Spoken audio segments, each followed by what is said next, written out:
બકરીબેન. તો ચાલો જોઈએ. બકરીબેન. એક હતી બકરીબેન. બકરીબેનને બે સરસ મજાના બચ્ચા થયા. બચ્ચા થયા એટલે ઘર બનાવ્યા વગર ચાલે નહીં.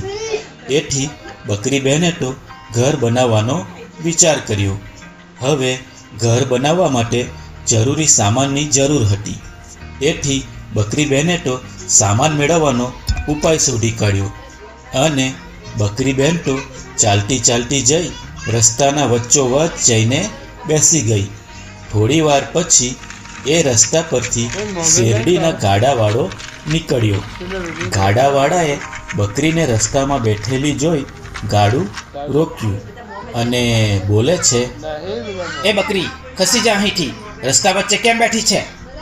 બકરીબેન કહે, બકરી તારી માં ને બકરી તારી બેન. બકરી બકરી કોને કહે છે? બકરી બેન નથી કહેવાતું. શેરડીના ગાડાવાળો કહે, અરે ભૂલ થઈ ગઈ. બકરીબેન, મને માફ કરશો? બકરીબેન, રસ્તામાંથી ઉઠશો? જો તમે રસ્તામાંથી ઉઠશો તો હું તને એક શેરડીનો ભારો આપીશ. બકરીબેન કહે, હા સારું, હવે હું ઉઠીશ, પણ પહેલા શેરડીનો ભારો આ ઝાડ નીચે મૂકો. ગાડાવાળો તો શેરડીનો ભારો ઝાડ નીચે મૂકે છે અને પછી બકરીબેન તો ત્યાંથી ઉઠીને બાજુ પર ખસી જાય છે અને શેરડીના ગાડાવાળો પોતાના રસ્તે આગળ નીકળી જાય છે. ત્યાર પછી બકરીબેન તો ફરી રસ્તા વચ્ચે જઈને બેસી જાય છે.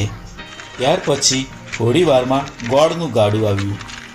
ગોળના ગાડાવાળાએ બકરીને રસ્તામાં બેઠેલી જોઈને ગાડું ઊભી રાખ્યું અને કહ્યું, અરે બકરી, રસ્તા વચ્ચે કેમ બેઠી છે?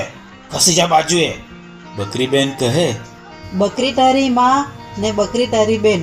બકરી બકરી કોને કહે છે? બકરી બેન નથી કહેવાતું. ગોળના ગાડાવાળો કહે, અરે ભૂલ થઈ ગઈ બકરીબેન, ભૂલ થઈ ગઈ. બકરીબેન, જરા બાજુએ ખસશો? જો તમે બાજુએ ખસશો તો 2-4 ઘડા ગોળના આપીશ.